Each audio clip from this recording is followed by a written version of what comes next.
Dr. Narayana Group of Institutions and iCreate Degree College 100% placement. మీ భవిష్యత్తుకి మాది భరోసా. So జనరల్గా పెరుగు కర్డ్ మంచిదే అని చెప్తూ ఉంటారు. తీసుకుంటే కనుక చాలా రకాల ఆరోగ్య లాభాలు కలుగుతాయి. గట్ హెల్త్ కూడా బాగుంటుందని చెప్తూ ఉంటారు. పెరుగు తీసుకోవడం వల్ల మనకు ప్రత్యేకంగా కలిగే ఆరోగ్య లాభాలు ఏంటి, ఏ విధంగా తీసుకోవాలి, ఏ టైంలో తీసుకోవాలి, వివరాలు తెలుసుకుందాం. మనతో పాటు ఉన్నారు ప్రముఖ vegetable therapist and sun spiritual society founder Vikramaditya Guruji గారు. గురూజీ నమస్తే అండి. సూర్యోస్మితల్లి గురువుగారు, పెరుగు మంచి ప్రోబయోటిక్ తీసుకోవాలి ఇలా చెప్తూ ఉంటారు.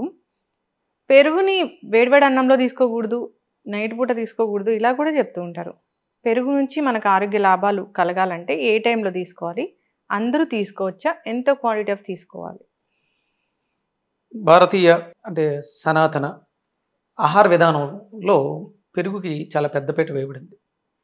పెరుగుతో ఆహారం అంటే చివరిలో పెరుగన్నం తినకపోతే ఆ తిన్న ఆహారానికి పరిపూర్ణత ఉండదు. ఇది మనకి సాంప్రదాయ విధానం చెప్పుతుంది. కంపల్సరీ నువ్వు ఎంత తిన్నా చివరిలో ఒక ముద్ద కనీసం పెరుగుతో తినాలి, ఇది శాస్త్రం. లేదు పెరుగన్నం అలవాట్లేదు అంటే సరిపోయింది, అన్ని రకాలు బాగున్నాయి తినేసి అయిపోయిన తర్వాత ఒక గ్లాసుడు పలచటి మజ్జిగ తాగడం అయినా సరే సాంప్రదాయం. అంటే మనం ఆహారం తినేటప్పుడు నీళ్లు తాగకూడదు. తినేటప్పుడు నీళ్లు విషంగా పరిణామం చెందుతాయి. భోజనాంతే విషం వారి అంటారు. భోజనం చివరిలో మంచినీళ్ళు తాగినా భోజనం మధ్యలో అది కొంచెం కొంచెం ఏదో నోట్లో పచనం అవడం కోసం నీళ్లు తీసుకోవాలి తప్ప మంచినీళ్ళు తాగకూడదు. భోజనం అంతే విషం వారి మంచినీళ్ళు తీసుకోవడం. కానీ మజ్జిగ తీసుకోవడం అనేది అరుగుదలను మెరుగుపరచడానికి చాలా అద్భుతంగా ఉంటుంది. ఎందుకంటే ఆ పెరుగులో ఏమున్నాయి, మంచి గుడ్ బ్యాక్టీరియా. అలాగే పెరుగు మనం సహజ సిద్ధంగా వచ్చినటువంటి పెరుగులో వెన్న ఉంటుంది.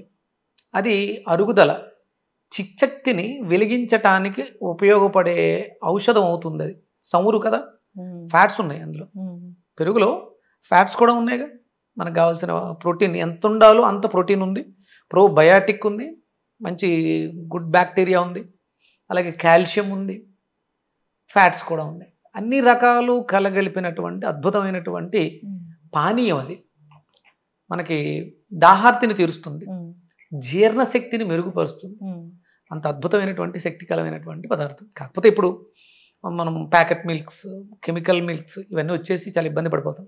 అలాగే ఈ గేదెలు మనకు పూర్వం అంతా కూడా ఆవు పెరుగు, ఆవు మజ్జిగ ఇవి చాలా ఆరోగ్యకరమైన అద్భుతమైనటువంటి ఏదో. అంటే మనం ఇవన్నీ మాట్లాడతాం ఏంటి, అందులో ప్రోటీన్ ఎంత ఉంది, ఫ్యాట్స్ ఎంత ఉన్నాయి, కార్బోహైడ్రేట్ ఇవి మాట్లాడతాం. కానీ అందులో మనకి కనపడని సూక్ష్మ శక్తులు ఉన్నాయి, కాస్మిక్ ఎనర్జీస్ ఉన్నాయి. అంత అద్భుతమైనటువంటి పదార్థం అది.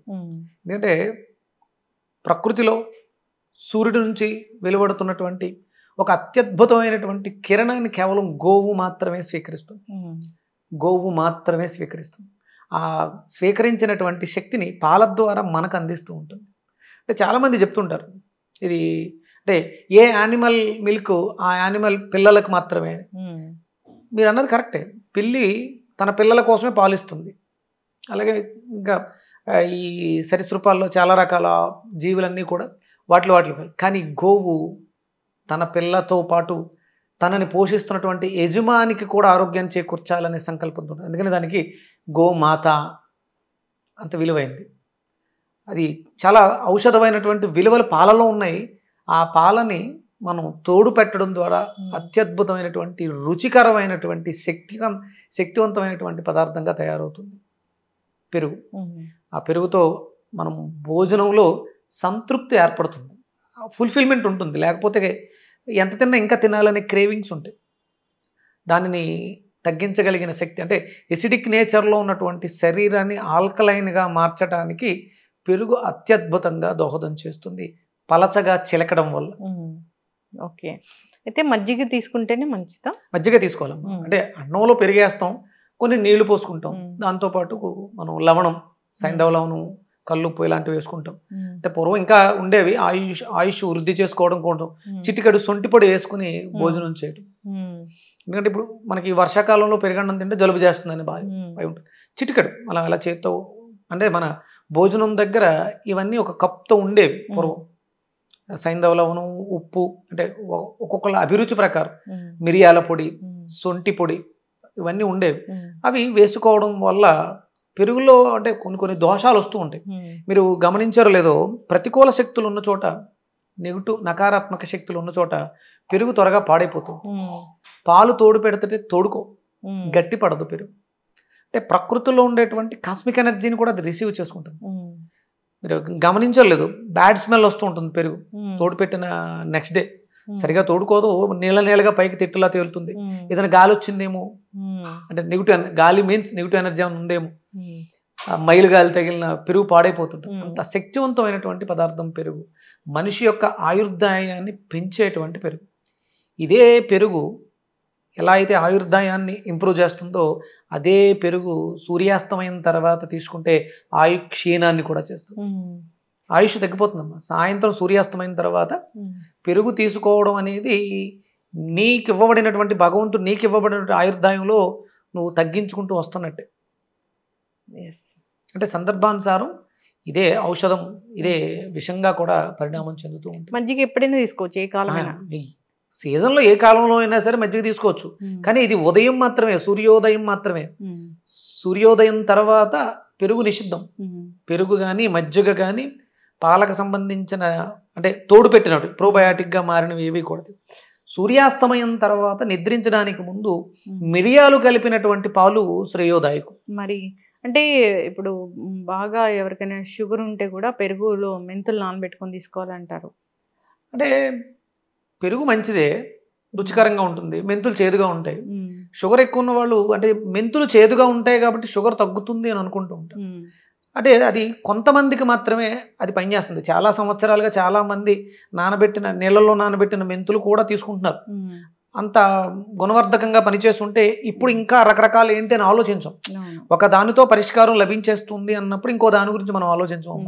లేదు కాబట్టి ఆ మెంతులు తర్వాత కాకరకాయ వచ్చింది, కాకరకాయ తర్వాత చాలా రకాలు వచ్చింది.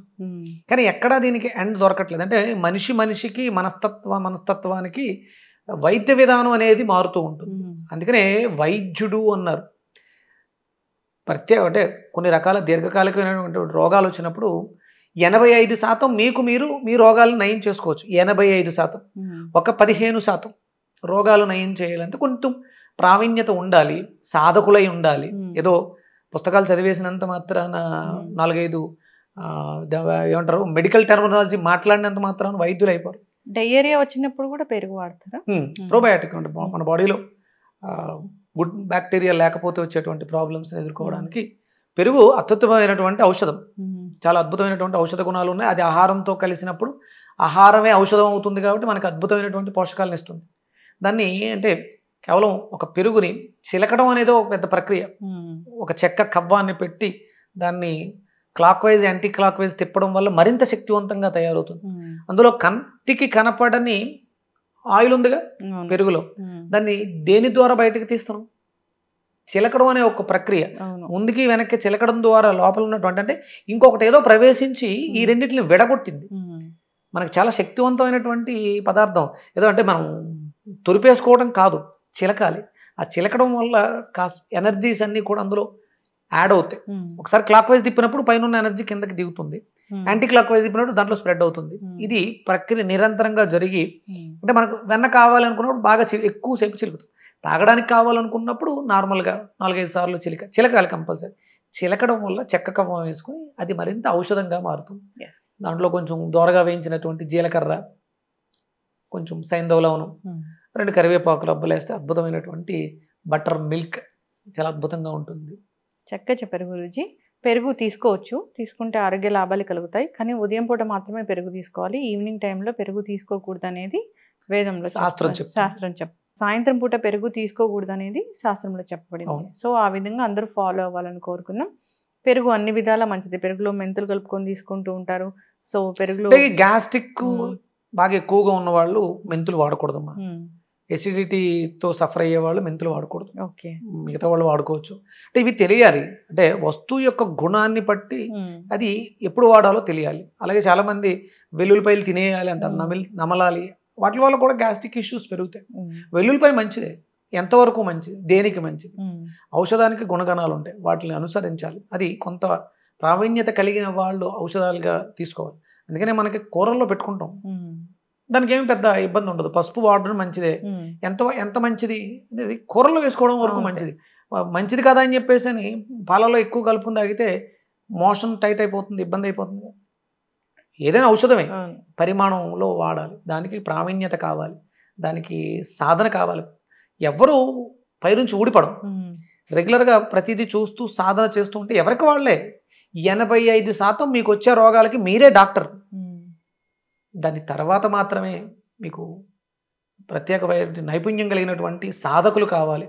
And for more videos, Please subscribe to iDream. Please subscribe to iDream. Please subscribe iDream. And please subscribe to iDream. For more videos, subscribe to iDream. please like, share and subscribe to the channel. Congratulations, iDream. Subscribe to iDream. Subscribe to iDream. So subscribe to iDream Media. iDream ki iDream team andarki huge congratulations. Please subscribe iDream Media. Please subscribe to iDream. Subscribe iDream. Please subscribe to iDream. iDream అంటే నా కళల channel subscribe చేసుకున్నారు, నోరు తిరుగుతలేదు, మీరైతే గంట గుర్తు కొట్టండి. For more such videos, please subscribe to iDream. Subscribe to iDream. Please subscribe to iDream. Please subscribe iDream Media. Please do subscribe to iDream. Please subscribe to iDream Media. For best entertainment and information, please subscribe iDream. And don't forget to subscribe to iDream.